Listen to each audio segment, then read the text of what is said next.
Hello students, welcome to Shri Durga ji public school. और आज हम लोग प्रोबेबिलिटी का जो लास्ट कुछ थ्योरीज हैं उसको कंप्लीट करने जा रहे हैं। क्या है वो? एक्सियोमेटिक अप्रोच टू प्रोबेबिलिटी, मतलब कुछ एग्जियम्स मीन्स कुछ रूल्स के अकॉर्डिंग।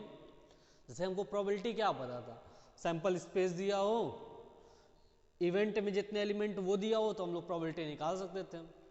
लेकिन यहाँ पे प्रोबेबिलिटी कैसे निकालेंगे? कुछ रूल्स के अकॉर्डिंग। एक्सियोमेटिक अप्रोच मतलब एग्जियम्स मीन्स रूल्स के अकॉर्डिंग कुछ अगर हम लोग अप्रोच करके प्रोबेबिलिटी निकालने की कोशिश करते हैं तो उसको हम लोग बोलते हैं एक्सियोमेटिक अप्रोच टू प्रोबेबिलिटी। तो फर्स्ट रूल हम लोग का क्या है? फर्स्ट रूल है कि probability of any event is greater और इक्वल देन जीरो। मतलब किसी भी इवेंट की प्रोबेबिलिटी जो होती है जीरो या जीरो से बड़ी ही होगी। जीरो से छोटी किसी इवेंट की प्रोबेबिलिटी नहीं हो सकती है। अगर हम बात करें कि एक कॉइन को टॉस करते हैं तो आएगा हेड और टेल, इसमें से किसी भी एक के आने की प्रोबेबिलिटी क्या हो जाएगी? 1/2। एंड प्रोबेबिलिटी ऑफ हेड भी आएगी 1/2 एंड प्रोबेबिलिटी ऑफ टेल भी आएगी कितनी? 1/2। तो कोई भी आप लोग जैसा देख सकते हैं किसी भी इवेंट की प्रोबेबिलिटी जो है जीरो से लेस नहीं आएगी। पहला रूल तो हम लोग का ये हुआ, किसी भी इवेंट की प्रोबेबिलिटी जो है जीरो से कम नहीं होनी चाहिए। सेकंड क्या है? Probability of S equals to 1। मतलब एस के होने की प्रोबेबिलिटी कितनी होगी? 1। एस में कितने एलिमेंट मान लेते हैं कि जब लोग डाइस थ्रो करते हैं तो सैंपल स्पेस में आता है 1 2 3 4 5 एंड 6।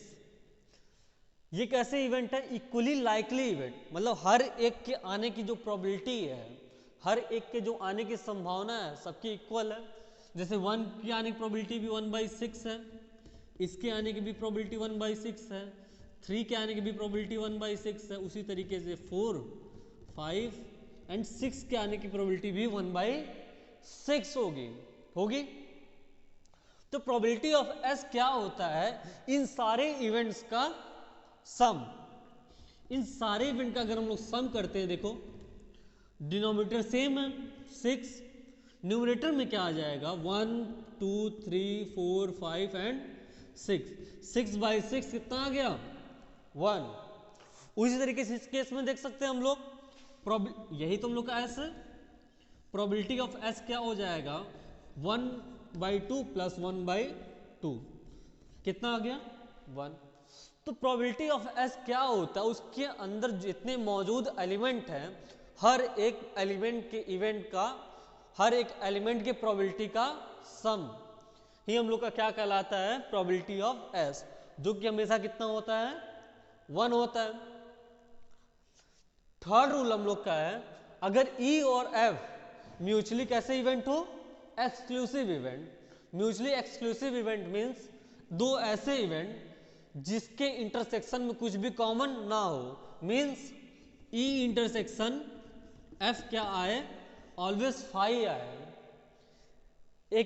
दो ऐसे इवेंट जिसके इंटरसेक्शन में कुछ भी कॉमन ना हो उसको हम लोग बोलते हैं म्यूचुअली एक्सक्लूसिव इवेंट। और इसको हम लोग पहले पढ़ चुके हैं, पिछले लेक्चर में आप अगर देखेंगे तो म्यूचुअली एक्सक्लूसिव के बारे में हम लोग डिटेल में बात की है।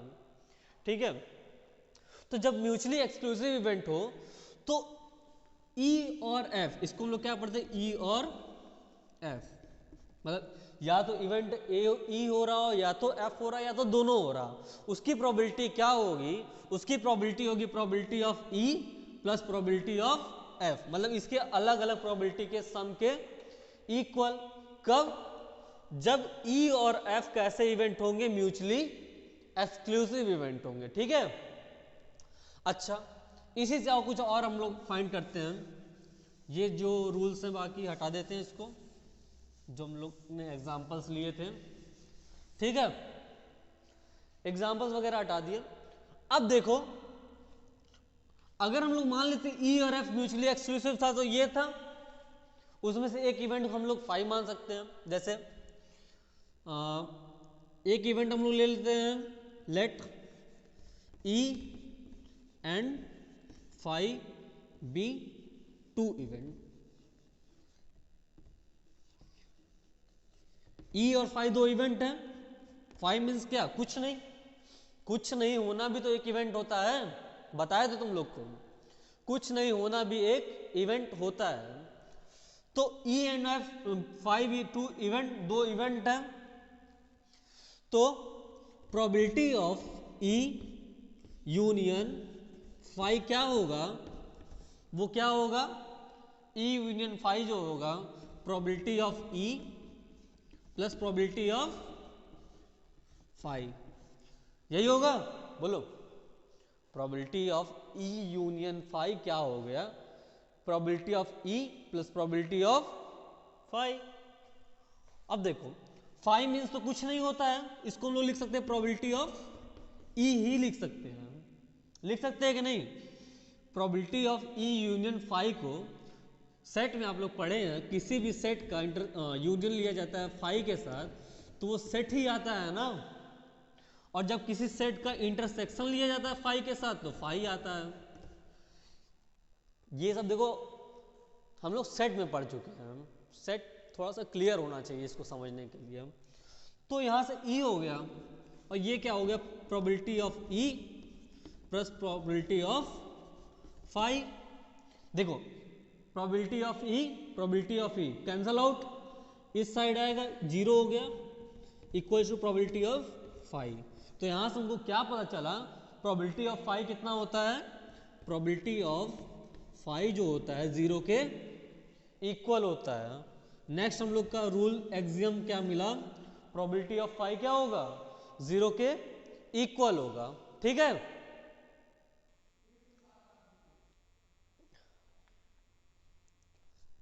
देखिए उसी के बेसिस पे हम लोग कुछ और एक्सियम्स, कुछ और रूल फाइंड करते हैं, जिसका यूज हम लोग कहाँ करेंगे, क्वेश्चंस में करेंगे। रूल्स एकदम क्लियर कर लो ताकि क्वेश्चन लगाने में हमको 1% प्रॉब्लम ना हो। जैसे देखो सैंपल स्पेस में मान लेते हैं एलिमेंट क्या है, omega 1, omega 2, omega 3, omega 4 and so on omega n। कहां तक हो, ओमेगा n तक इसमें एलिमेंट है।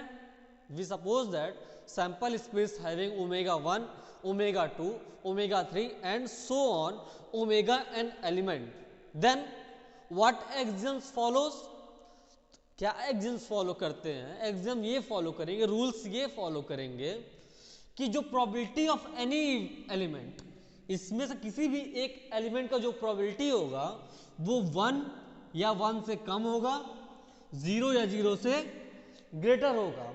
For each omega i belongs to S, मतलब एस का अगर हम कोई भी एलिमेंट लेते हैं, एस का अगर हम कोई भी एलिमेंट लेते हैं तो उसकी प्रोबेबिलिटी क्या होगी, 1 से छोटी या 0 से बड़ी, 1 या 1 से छोटी, 0 या 0 से बड़ी। तो फर्स्ट रूल ये हम लोग इसके अकॉर्डिंग समझे। सेकेंड रूल इसके अकॉर्डिंग क्या हो सकता है, हमको पता है कि सैंपल स्पेस का जो प्रोबेबिलिटी होता है कितना होता है, 1, पिछले एग्जाम्स के थ्रू। अब सैंपल स्पेस में कितने एलिमेंट हैं, n एलिमेंट है, तो इन सारे n एलिमेंट्स का सम, मतलब n एलिमेंट के प्रोबेबिलिटी का जो सम होगा वो कितना होगा, 1 के इक्वल होगा। n एलिमेंट के प्रोबेबिलिटी का जो सम होगा वो 1 के इक्वल होगा। समझ में नहीं आया, आई बात तो समझ में।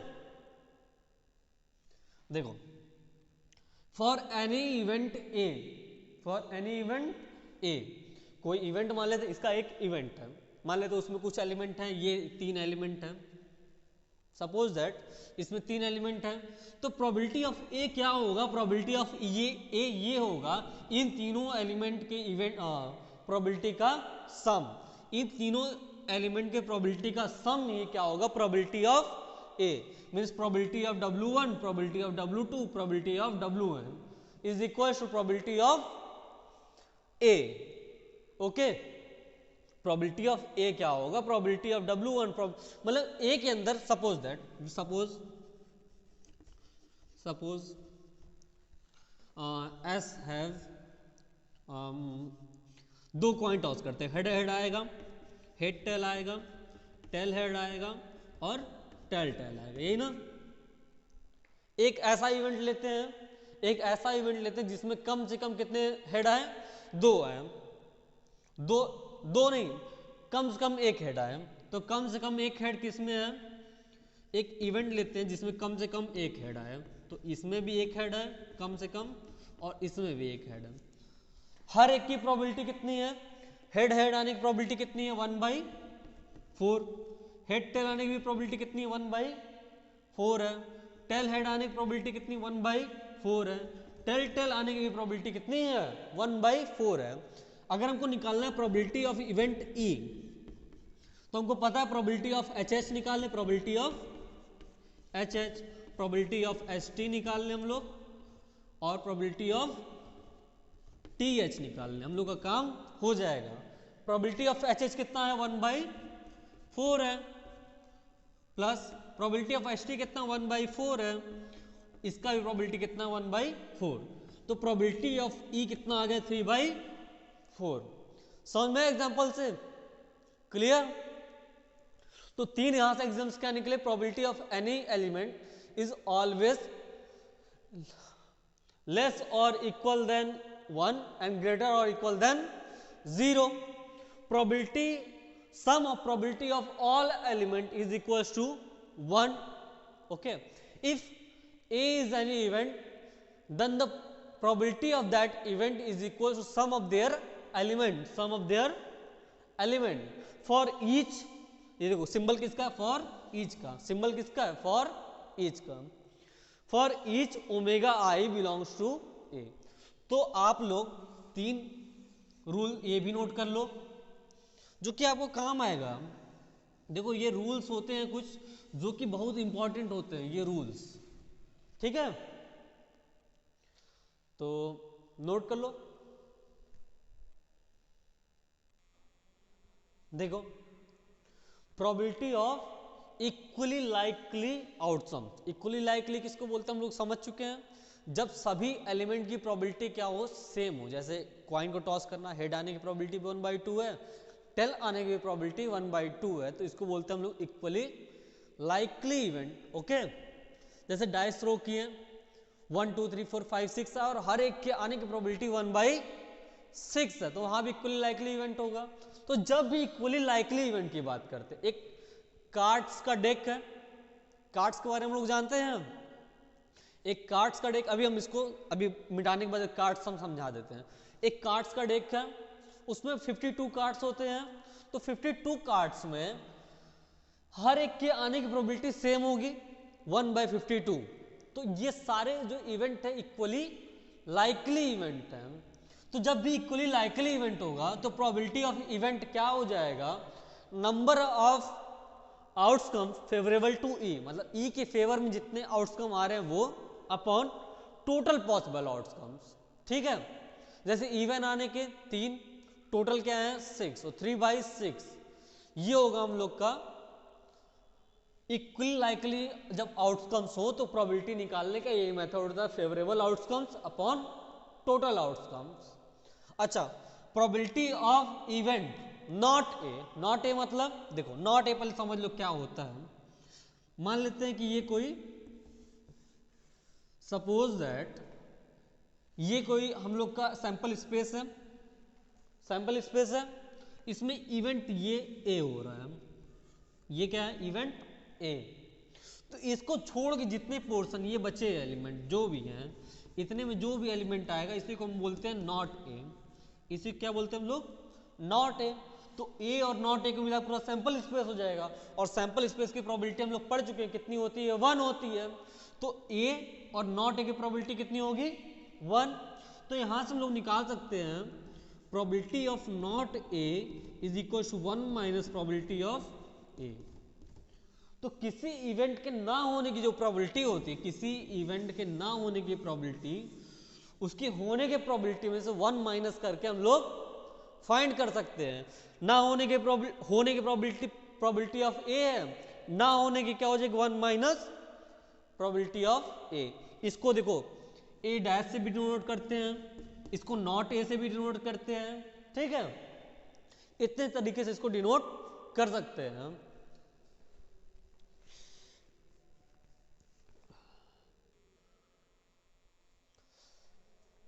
देखो बच्चों, अब हम लोग समझते हैं प्रोबेबिलिटी ऑफ ए और बी क्या होगा। तो तुम लोग थोड़ा सेट पे चले जाओ, वहां पे हम लोग निकालते थे number of A union B. A union B क्या होता था, एक कोई मान लेते ये यूनिवर्सल सेट, यहाँ पे यूनिवर्सल सेट क्या है, सैंपल स्पेस है, ठीक है। यहाँ पे एक सेट ए है, एक सेट बी है, ओके। तो जो ये कॉमन रीजन है, ये हम लोग का सेट ए हुआ, ये सेट बी हुआ, ठीक है। मान लेते ये पोर्शन की बात करते हैं, ये पूरा सेट हम लोग का ए है और ये हम लोग का पूरा सेट बी है। इस पोर्शन को हम लोग बोलते हैं ए माइनस बी, मतलब ए का वो एलिमेंट जो बी में ना हो। इस पोर्शन को हम लोग बोलते हैं बी माइनस ए, यही बोलते हैं मेरे हिसाब से। ये जो पोर्शन है ए माइनस बी है, कौन सा पोर्शन, ये वाला पोर्शन, ठीक है। ये पोर्शन जो है बी माइनस ए है, बी माइनस ए, ये वाला पोर्शन। तो बच्चा जो ये पोर्शन है, कौन सा पोर्शन, ये, इसको हम लोग क्या बोलते हैं, ए इंटरसेक्शन बी बोलते हैं। इसको क्या बोलते हैं, A intersection B.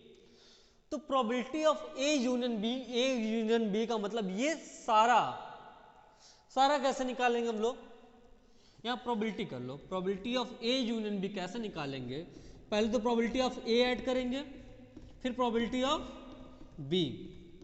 Probability of A जब हम लोग लिख रहे हैं तो ये सर्कल पूरा एक बार हो रहा है, ये पार्ट उसमें एक बार आ रहा है।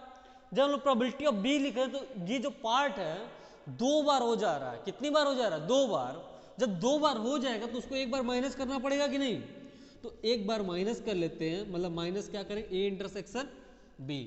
तो यही होता है probability of A union B. Probability of A union B एक और तरीके से निकाल सकते हैं, देखो। और probability of A union B कैसे और निकाल सकते हो भाई, इन सबको जोड़ना ही तो है, तो जोड़ लेते हैं। Probability of A minus B plus probability of B minus A plus probability of A intersection B. इस तरीके से भी आप प्रोबेबिलिटी ए यूनियन बी का निकाल सकते हैं। जब आपसे पूछे प्रोबेबिलिटी ऑफ ए और बी, तब आप लोग क्या निकाल सकते हैं, probability of A minus B plus probability of B minus A plus probability of A intersection B, या probability of A plus probability of B minus probability of A intersection B. Okay, तो I hope आज सारे exams clear हो गए हैं आपको। कोई doubt हो आप पूछिए हमसे। आप लोग देखो बेटा, पढ़ो कायदे से, पढ़ोगे तभी तुम पढ़ाएंगे। कायदे से एकदम पढ़ो, लग जाओ कि हाँ भाई आपकी क्लियर कर देना है, एकदम टॉप अच्छे नंबरों से क्लियर करना, टॉप कर देना है। तो उसी हिसाब से पढ़िए आप लोग और एकदम टॉपिक में एकदम चले जाइए, एकदम एक्सपर्ट बन जाइए इस टॉपिक के। ओके, तो क्लियर करो।